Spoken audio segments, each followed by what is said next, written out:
शिक्षा मंत्री हाय हाय, शिक्षा मंत्री हाय हाय, बीपीएससी हाय हाय, बीपीएससी हाय हाय।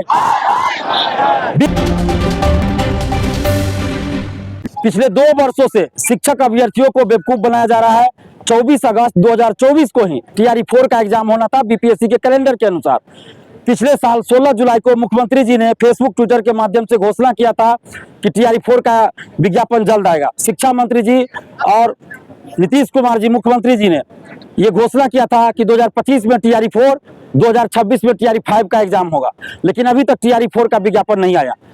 चुनाव से पहले शिक्षा मंत्री जी ने प्रेस कॉन्फ्रेंस करके टीआरई 4 का एग्जाम डेट और रिजल्ट डेट घोषित कर दिया, ज्वाइनिंग डेट घोषित कर दिया, और उनके अनुसार 26 जनवरी से पहले ज्वाइनिंग हो जाना चाहिए टीआरई 4 का, लेकिन अभी तक टीआरई 4 का विज्ञापन ही नहीं आया। 11 फरवरी को बीपीएससी ने एक नोटिस जारी किया कि अधियाचना मिल चुकी है और शीघ्र विज्ञापन जारी होगा, लेकिन अभी तक विज्ञापन जारी नहीं हुआ। अब हम लोग आश्वासन नहीं मानेंगे, विज्ञापन चाहिए, और विज्ञापन टीआरई 4 का बीपीएससी के वेबसाइट पर चाहिए, किसी शिक्षा माफिया दलाल सेटर के सोशल साइट पे नहीं। बीपीएससी के वेबसाइट पे टीआरई 4 का विज्ञापन चाहिए।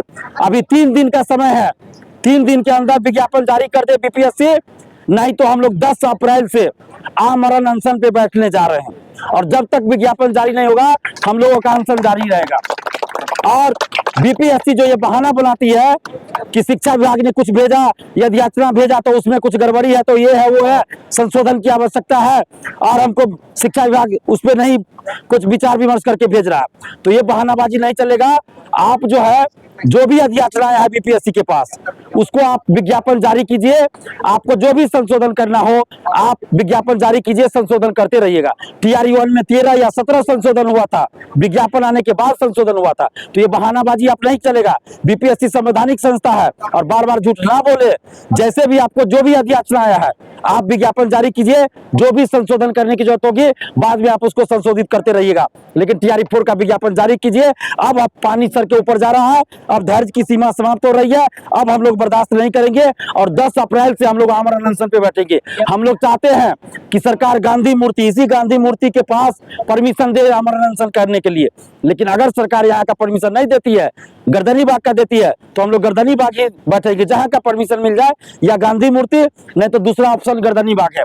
तो हम लोग 10 अप्रैल से आमरण अनशन करेंगे, और आप जितने अभ्यर्थी हैं, छात्र छात्राएं, आप सभी 10 अप्रैल से आमरण अनशन में आइए अपने हक और अधिकार के लिए, और सरकार को दिखा दीजिए कि हम लोग एकजुट है।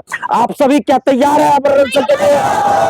तैयार है सभी अभ्यर्थी? और कितने शर्म की बात है कि जो सरकार 10 करोड़ नौकरी की बात करती है चुनाव के समय, बजट में 10 करोड़ नौकरी की बात कर रही है, और 46,000 टीचर बहाली नहीं निकाल रही है, और बिहार की बेटियों को इतनी धूप में, लू में सड़क पे उतरना पड़ रहा है। ये बड़े ही शर्म की बात है।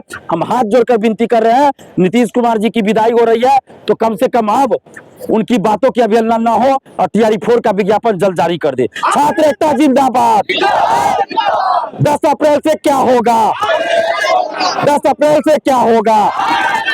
10 अप्रैल से हम लोग आमरण अनशन पे बैठेंगे, जब तक शरीर में प्राण है अनशन पे बैठे रहेंगे। जब तक मरेंगे नहीं तब तक हटेंगे नहीं। आमरण अनशन होगा।